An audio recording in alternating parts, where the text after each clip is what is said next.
สบายดีเนาะคลิปนี้ก็สมาสอน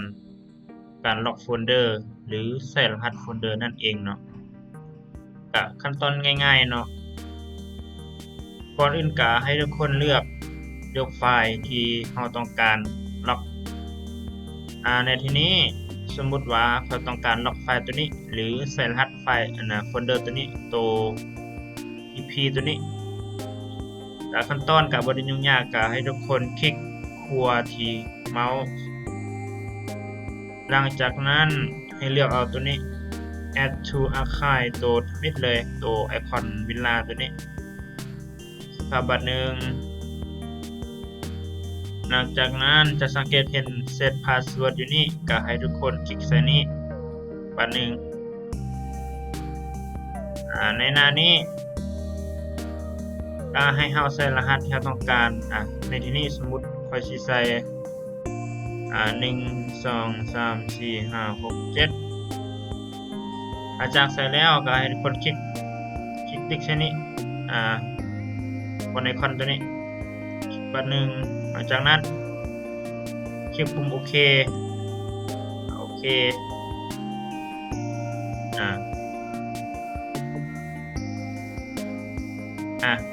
เมื่อมันดาวน์โหลดเสร็จแล้วจะสังเกตเห็นว่ามีไฟล์ตัวนี้ขึ้นมาไอคอนเวลาตัวนี้ส่งไฟล์เก่าตัวนี้ตัวอันนั้นเข้าไปเมื่อกี้นี้ทุกคนสามารถลบได้เลยเพราะว่าไฟล์ตัวนี้ถ้าบ่ลบมันก็จะเข้าเบิ่งได้ปกติเนาะสมมุติเข้าเบิ่งมันก็จะเข้าเบิ่งได้ปกติเพราะว่าไฟล์ตัวโฟลเดอร์ pp นี้มันมาเก็บไว้นี่แล้วอยู่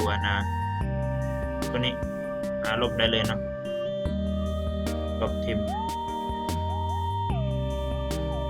ลบได้เลย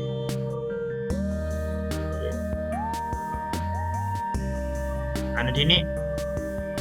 สมมุติว่าเขาต้องการวงไฟล์เข้าวงไฟล์ของเราเมื่อกี้นี้ก็ให้ทุกคนไปคลิกใส่ไอคอนตัวนี้วิลลาตัวนี้จะสังเกตเห็นว่ามันได้ป้อนรหัส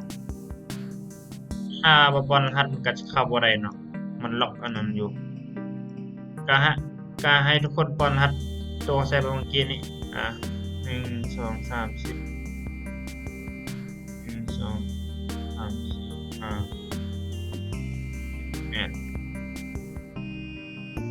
5สังเกตเห็นว่ามันเข้าได้ปกติเนาะก็คลิกเบิ้งบัดนี้ไฟล์ตัวนี้โฟลเดอร์ตัวนี้ตัว pp ตัวนี้ว่ามันมีอันนั้นยังบ่อยู่นี่เห็นบ่สังเกตเห็นรูปภาพเห็นในข้อมูลอยู่นี่บัดคลิกเบิ้งบัดนี้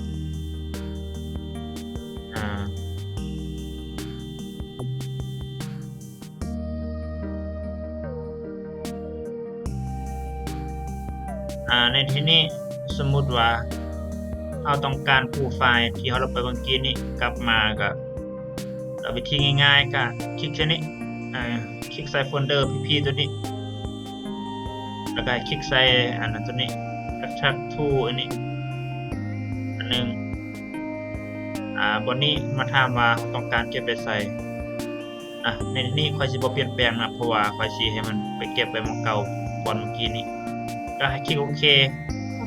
บัดนึงนั่นแหละจะสังเกตเห็นว่าไฟล์ตัวลงไปเมื่อกี้นี้กลับมาแล้วเนาะตัวนี้เนาะตัวไฟล์ตัวนี้เนาะก็คลิกได้เบิ่งได้ปกติ